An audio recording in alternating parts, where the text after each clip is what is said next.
Unity, qui est une plateforme qui regroupe 34 organisations. Transphobie, le visage d'une nouvelle crise. Tel est l'intitulé du rapport annuel des violences et violations faites aux minorités sexuelles et de genre, commis par 34 organisations de la société civile qui constituent la plateforme Unity. Le document de 51 pages retrace les violations enregistrées durant l'année 2020. Il en ressort plus de 2031 cas de tous ordres recensés dans les 10 régions du pays et qui touchent environ 930 personnes. Quittant de 17 cas en 2012 à plus de 2031 cas. Donc vous pouvez voir l'évolution grandissante avec laquelle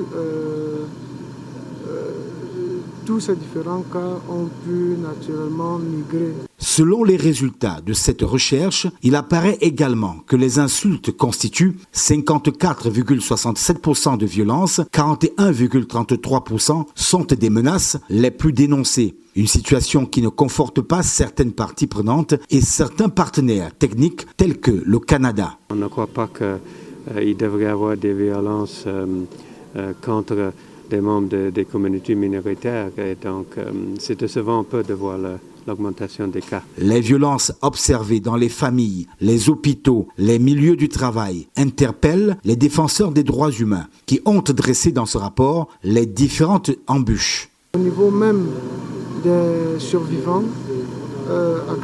vers lesquels nous allons pour récolter ces cas, c'est des personnes parfois qui ne veulent pas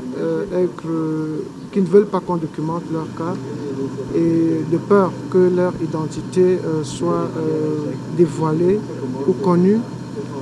Il y a beaucoup d'autres problèmes, les problèmes financiers liés aux problèmes financiers, aux problèmes d'infrastructure pour la récolte de ces données-là. Dans ce 6e rapport, les défenseurs des droits humains soulignent le besoin de porter plus haut le plaidoyer dans le but d'atteindre les objectifs de développement durable. Ces chiffres dont nous permettront justement de mieux structurer nos plaidoyers respectifs pour la mise en place d'un environnement favorable, parce que comme on l'a dit également, les minorités sexuelles et de genre font partie des populations clés qui sont hautement vulnérables à l'épidémie du VIH.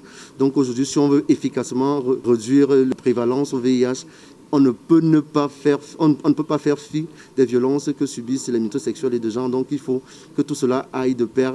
Malgré le contexte sanitaire dominé par la pandémie à Covid-19, ce rapport, énième outil de plaidoyer de la plateforme Unity, adresse une série de recommandations à l'endroit des pouvoirs publics. Respectées, elles vont permettre de promouvoir l'égalité de sexe et de genre pour une société libre pour tous.